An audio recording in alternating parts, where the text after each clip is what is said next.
नमस्कार। NDTV India का digital platform देख रहे हैं आप। मैं हूं आपके साथ अंजीत। राहुल गांधी पिछले कुछ दिनों से लगातार चुनाव आयोग पर हमलावर हैं और एक के बाद एक सवाल उठा रहे हैं। उन्होंने प्रेस कॉन्फ्रेंस करके एक लंबा चौड़ा डेटा तैयार किया और 5 उन्होंने कारण बताए। वो कारण आप सब लोग जानते हैं, उनको मैं दोहराना नहीं चाहता हूं। लेकिन आज एक और बड़ी बात है, उन्होंने एक बाकायदा वेबसाइट जारी किया और उन्होंने एक नंबर भी जारी किया जिसमें उन्होंने कहा कि आप वोट चोरी को लेकर के तमाम सारी बातें उन्होंने कही हैं। और इस वक्त हमारे साथ मेरे सहयोगी जैनेंद्र जुड़ रहे हैं। जैनेंद्र कुमार काफी दशकों से कवर कर रहे हैं कांग्रेस को। जैनेंद्र, मैं एक चीज आपसे समझना चाहता हूं कि राहुल गांधी ने वेबसाइट लॉन्च की और उन्होंने कहा कि आप मिस्ड कॉल करिए, स्क्रीनशॉट शेयर करिए और तमाम बातें उन्होंने कही हैं। उसके बाद चुनाव आयोग ने उनको एक नोटिस भेजा और ये कहा कि आप जवाब दीजिए। लेकिन मैं एक बात आपसे जानना चाहता हूं, वो दर्शक इसको समझना चाहते हैं कि भाई जो बात वो महाराष्ट्र के संदर्भ में कह रहे हैं कि महाराष्ट्र में विधानसभा और लोकसभा के दरमियान जो वोट बढ़ गए। मैं एक डेटा देख रहा था और ये डेटा 2004 के बाद से है, 2004 से लेकर के 2024 तक का। हर बार जब विधानसभा हुआ उसके बाद लोकसभा हुआ तो मतदाता बढ़े। इसको लेकर के क्या विवाद है? बिल्कुल देखिए, राहुल गांधी ने वोटर लिस्ट को लेकर सवाल खड़े करने शुरू किए हैं लोकसभा चुनाव के बाद, जो महाराष्ट्र में विधानसभा के चुनाव हुए और जिसमें की करारी हार हुई इंडिया अलायंस की हम्म। उम्मीदों के उलट। क्योंकि हम्म। लोकसभा चुनाव में इंडिया गठबंधन ने सबसे बढ़िया प्रदर्शन उत्तर प्रदेश और महाराष्ट्र में किया था। जी। पश्चिम बंगाल में कोई अलायंस था ही नहीं, वहां पे ममता बनर्जी ने अकेले ही बीजेपी को हराया।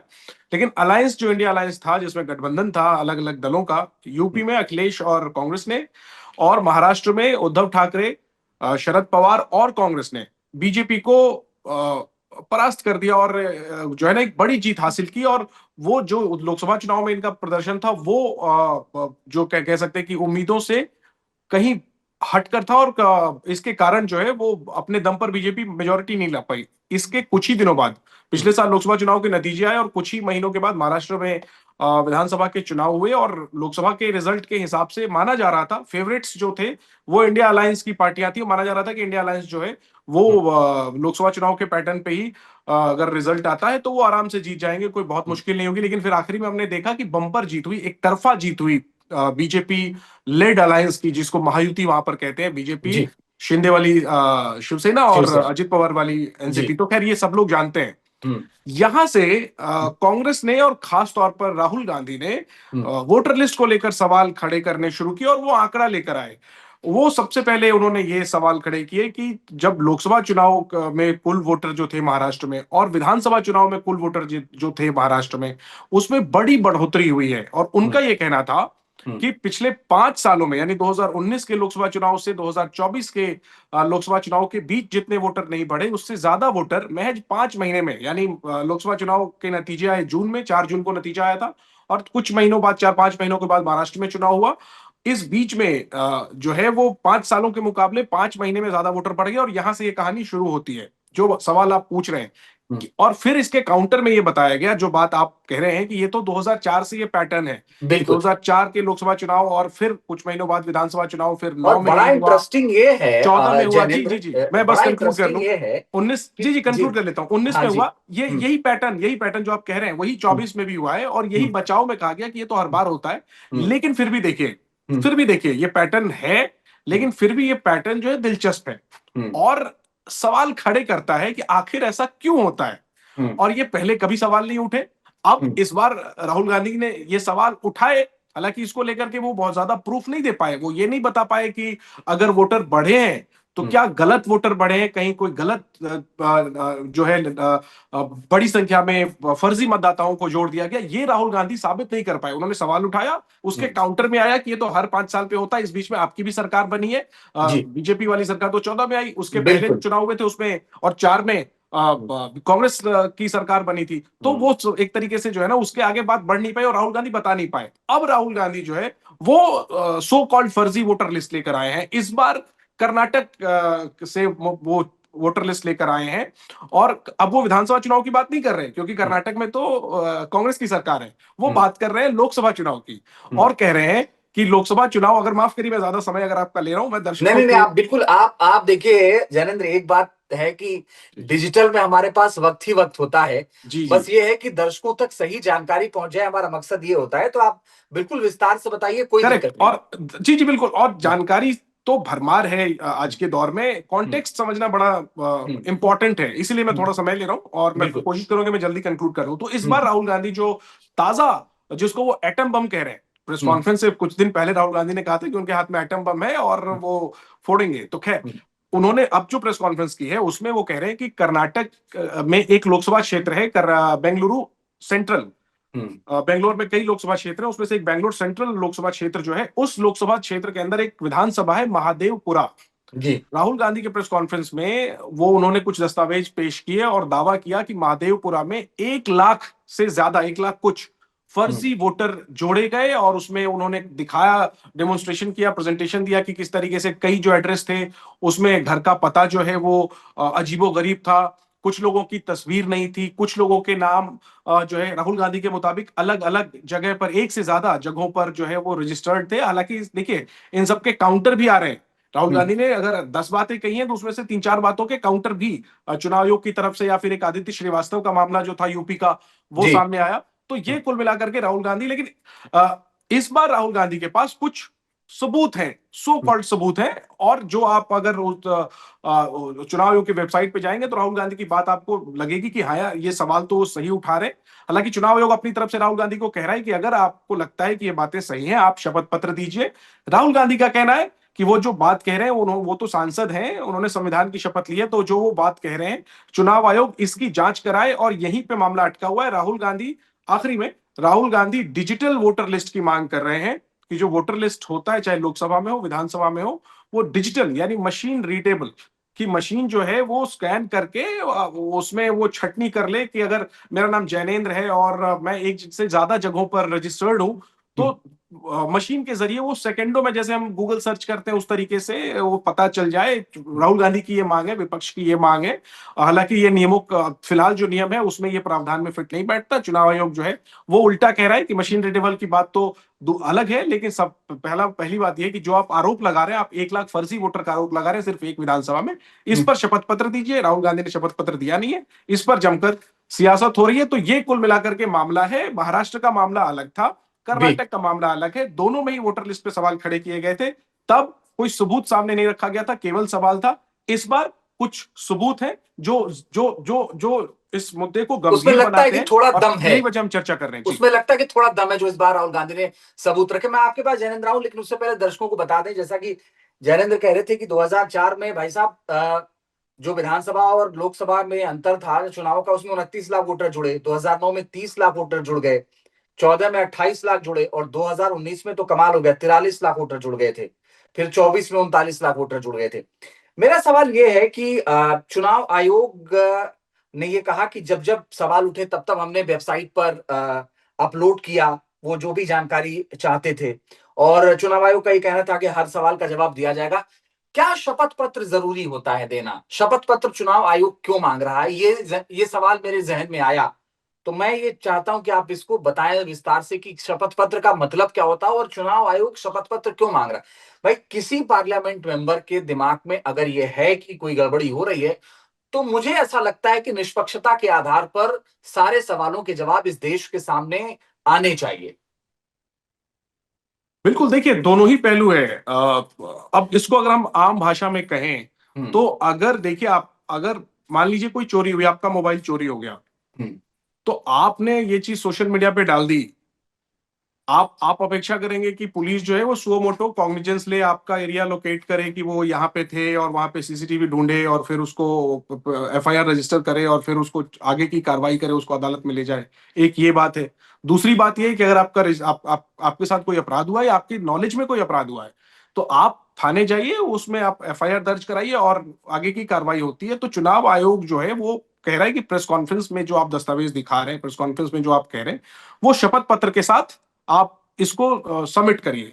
तो ये बात अपनी तरफ से लॉजिकल लगती है। वहीं दूसरी बात जो आप कह रहे हैं, और वो कई लोग ये भी कह रहे हैं कि राहुल गांधी नेता विपक्ष है, वो शपथ पत्र करने तो आए नहीं है।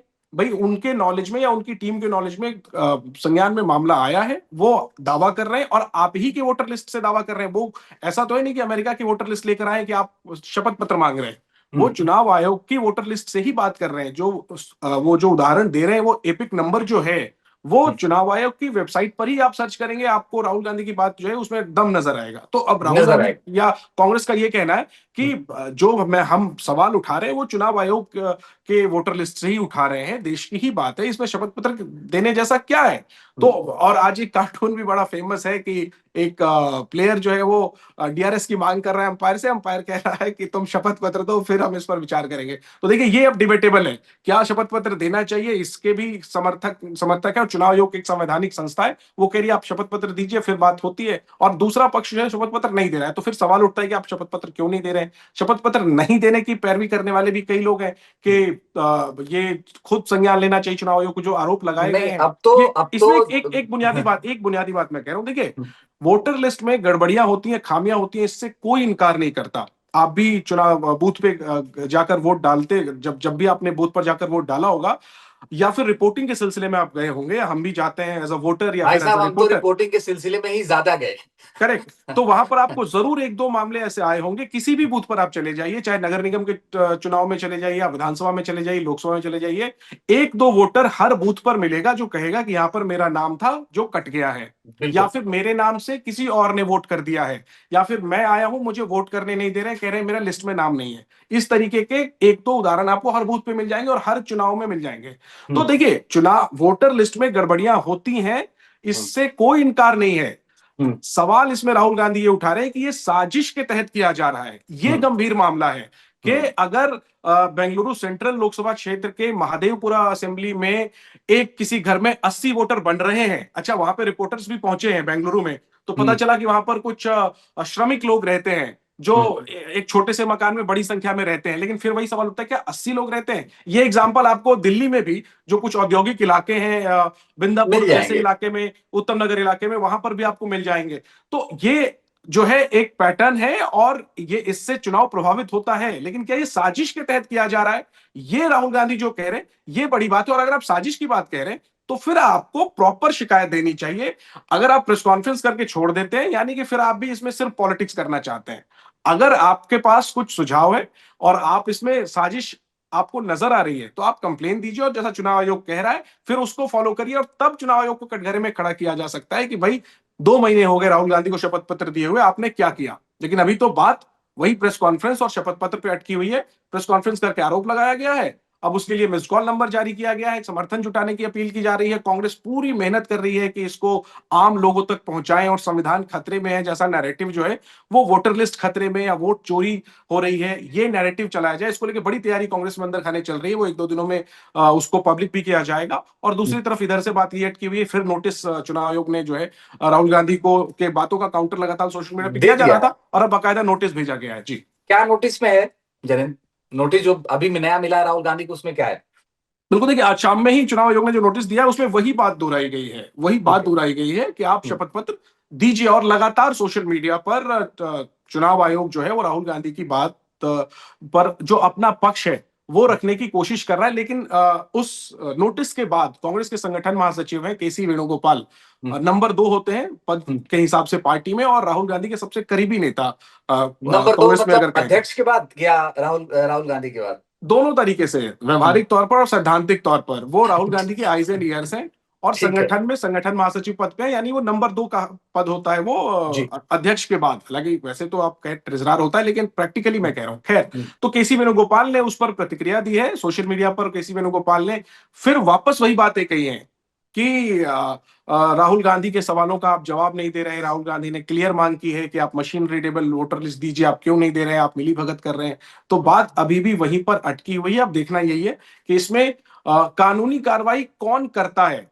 चुनाव आयोग क्या नोटिस के बाद आगे अगर राहुल गांधी नहीं देते हैं वो शपथ पत्र, तो क्या इसमें कोई लीगल एक्शन चुनाव आयोग की तरफ से किया जाता है, ये इंतजार है। या फिर राहुल गांधी या कांग्रेस की तरफ से कोई भी ओथ के साथ इस चीज को चुनाव आयोग के सामने परसू करता है, क्योंकि दोनों ही जो बातें हैं उसमें दोनों दलीलों में दम नजर आता है। जो लोग कह रहे हैं कि शपथ पत्र देना चाहिए वो भी अपनी जगह ठीक लगता है, और जो लोग सवाल उठा रहे हैं कि नहीं शपथ पत्र की क्या अब जरूरत है, आगे स्लो का मोड एक्शन सवाल लेंगे उस पे भी। जैनेन्द्र ये है कि जो दर्शक जानना चाहते हैं कि अब तो चुनाव आयोग ने नोटिस दे दिया और कहा है कि शपथ पत्र दीजिए और नहीं तो देश से माफी मांगिए, राहुल गांधी का अगला कदम क्या होगा? कांग्रेस के भीतर इसको लेकर के क्या चल रहा है, ये देश की जनता कम से कम जानना चाहती है आपसे। बिल्कुल, देखिए कांग्रेस को लगता है कि उनके हाथ में एक बहुत बड़ा मामला उनके हाथ में लगा है और इसके जरिए वो एक्सपोज कर सकते हैं पूरे सिस्टम को। देखिए, राहुल गांधी का जो पॉलिटिकल करियर है, उसमें उन पर सबसे बड़ा उनके ऊपर सवाल यही खड़ा किया जाता है कि वो चुनाव नहीं जिता पाए अपनी पार्टी को, अपनी कयादत में, अपनी लीडरशिप में। हम्म। असेंबली इलेक्शंस में कांग्रेस अलग अलग जगहों पर जीती है, लेकिन कहीं सिद्धरमैया की वजह से जीती है, कहीं अशोक गहलोत सचिन पायलट की वजह से जीती है, कहीं मध्य प्रदेश में दिग्विजय सिंह कमलनाथ की जुगलबंदी की वजह से जीती है, कहीं हिमाचल में एंटी इनकम्बेंसी की वजह से जीती है। राहुल गांधी को आप क्रेडिट दे सके ऐसी एक भी जीत नहीं हुई है। हम्म। और अगर राहुल गांधी के परफॉर्मेंस के हिसाब से कहें तो 2024 में कांग्रेस 50 से 100 पे चली गई, ऑपोजिशन में बैठी है, लेकिन यही राहुल गांधी की सबसे बड़ी उपलब्धि के तौर पे पेश किया जाता है। तो खैर, राहुल गांधी के सामने ये सबसे बड़ा चैलेंज है, और इसी का काउंटर राहुल गांधी इस वोटर लिस्ट में गड़बड़ी के आरोप से कर रहे हैं। वो ये कह रहे हैं कि ये जो बीजेपी अपने एंटी इनकम्बेंसी को काटती है चुनाव में, ये जो बार बार जीत हो रही है, 14 में तो चलिए जीत कराई, यूपीए की एंटी इनकम्बेंसी थी, 19 में जीते, 24 में जीते, वो ये कह रहे हैं कि इसमें एक बड़ा रोल वोटर लिस्ट में गड़बड़ी का है। और वो तो ये तक कह रहे हैं कि अगर 15-20 सीटों पर ये खेल नहीं हुआ होता, राहुल गांधी की भाषा में, तो मोदी प्रधानमंत्री नहीं होते। तो राहुल गांधी बहुत सीरियस आरोप लगा रहे हैं, और इसके जरिए वो न्यूट्रलाइज कर रहे हैं अपनी जो हारने की छवि है। और साथ ही उनको लगता है कि जो हाथ लगा है एक असेंबली कॉन्स्टिट्यूंसी में मेहनत करके, 1 लाख फर्जी वोटर उजागर हुए बस शॉर्ट में। जी। तो अगर और इसी तरीके से एक्सरसाइज की जाए तो और बड़े पैमाने पर यह मामला सामने आ सकता है। और इस इशू पर राहुल गांधी का जो अगला कदम। स्ट्रेटजी है वो एग्रेसिव, जी हाँ बिल्कुल एग्रेसिव ही रहने वाला है। उनके खिलाफ पिछले दिनों में गुजरात, पिछले दिनों मतलब 2023 में गुजरात की एक अदालत ने मानहानि के मामले में उन्हें 2 सालों की सजा दी थी। उनकी जो मेंबरशिप है वो चली गई थी, लेकिन वो एग्रेसिव नजर आए थे, उन्होंने घर खाली कर दिया था। हालांकि बाद में वो रिस्टोर हो गई सुप्रीम बिल्कुल। कोर्ट के बाद। तो देखिए, कोई भी जो नेता होता है वो जब मुश्किलों से घिरता है, और वो मुश्किलें बाहरी वजहों से होती है, अंदर की वजह से नहीं होती है, तो उसके लिए वो एक अवसर होता है। अगर राहुल गांधी के खिलाफ चुनाव आयोग कोई कार्रवाई करेगा तो राहुल गांधी के लिए, कांग्रेस के लिए ये एक पॉलिटिकल अवसर होगा। हो सकता है कि राहुल गांधी को पर्सनली कुछ लीगल परेशानियों का सामना करना पड़े, लेकिन अल्टीमेटली कांग्रेस पार्टी को इससे, कांग्रेस को ऐसा लगता है कि इससे राहुल गांधी की फाइटर की इमेज बनेगी। कांग्रेस के जो कार्यकर्ता हैं वो सड़कों पर आएंगे, और कांग्रेस ने तैयारी शुरू भी कर दी है। आपने बताया शुरुआत में इंट्रोडक्शन में, राहुल गांधी ने वेबसाइट लॉन्च किया है, राहुल गांधी ने मिस्ड कॉल नंबर लॉन्च किया है, वेबसाइट पे समर्थन जुटाया जा रहा है। कल दिल्ली में एक, तो पहले सुबह बड़ा मार्च होगा सारे इंडिया अलायंस के सांसदों का चुनाव आयोग दफ्तर तक। इसके बाद दोपहर में 4:30 बजे के बाद 4:30 बजे मल्लिकार्जुन खड़गे मीटिंग कर रहे हैं कांग्रेस के सभी जनरल सेक्रेटरी के साथ, उसमें प्रियंका गांधी भी होंगी। देश जी। भर में इसको लेकर एक व्यापक अभियान चलाने की तैयारी कांग्रेस कर रही है। जो राहुल गांधी की जो प्रेस कॉन्फ्रेंस की क्लिपिंग है, अलग से उन्होंने एक वीडियो बनाई है, उसको सोशल मीडिया पर लगातार वायरल किया जा रहा है, और उसको खूब चर्चा भी मिल रही है। देखिए, उसको उस पर सवाल जो खड़े कर रहा है वो भी उस पर चर्चा कर रहा है। तो जी। कांग्रेस की यही सबसे बड़ी उपलब्धि कांग्रेस को लगती है कि राहुल का जो निशाना है वो एकदम सटीक लगा है, इस पर चर्चा हो रही है, बात हो रही है। और वोटर लिस्ट में फर्जीवाड़ा एक माफ करिए, गड़बड़ी एक ऐसा मामला है जो हर आदमी के नॉलेज में होता है, हर आदमी को मानता है, लगता है कि कहीं ना कहीं तो इतना बड़ा एक्सरसाइज है, कुछ गड़बड़ी रह जाती है। लेकिन इसमें जो साजिश वाला जो एंगल है, मैं वापस वहीं पे ला रहा हूं। राहुल गांधी कह रहे हैं कि साजिश हो रही है, और साजिश हो रही है तो सामने से कहा जा रहा है कि आप शपथ पत्र दीजिए। वो शपथ पत्र आ नहीं रहा, तो बात यहां पर फंसी हुई, आप आ गया है नोटिस, और दूसरी तरफ कांग्रेस कर रही है तैयारी। तो इस पर आने वाले दिनों में और सियासत होगी, और मेरी जानकारी है कि कांग्रेस के पास और कुछ एग्जांपल्स हैं इंटरनली, और कुछ सीटों को लेकर के एक्सरसाइज जो है उनकी टीम कर रही है, ताकि एक के बाद एक, जैसे एक मामला रखा महादेवपुरा का, इतनी चर्चा हुई, तो एक दो और अगर मामले आएंगे तो लोगों की सीरियसनेस और बढ़ेगी, राहुल गांधी की बात में और वजन होगा। और वैसे ही सिर्फ एक असेंबली से इतनी चर्चा हो रही है, तो अल्टीमेटली राजनीति में आपको यही चाहिए होता है कि आप एजेंडा सेट करें, आपके बात पर लोग बात करें। और एक ऐसी बात जिससे हर आदमी जुड़ा हुआ है, वोटर लिस्ट से हर वोटर जुड़ा हुआ है। तो एक अच्छा मुद्दा कांग्रेस ढूंढ कर लाई है, और उसके पीछे उन्होंने कुछ मेहनत की है, तथ्य हाथ लगे, तो इसको वो छोड़ने वाले नहीं है। जो लीगल बैरियर होगा, कांग्रेस के पास भी एक से एक वकील है, तो जी। उसके लिए तो वो बिल्कुल भी घबरा नहीं रहे। तो उन्हें शपथ पत्र देने में भी मुझे लगता है एक कोई अच्छा बुराई नहीं राजनीतिक राहुल मुद्दा गांधी को। ये उन्हें लग रहा है। जी। शपथ पत्र देने में भी कोई बुराई नहीं है, दे दें, क्या दिक्कत है? जब सच है तो सच है, अगर राहुल गांधी को ऐसा लगता है तो।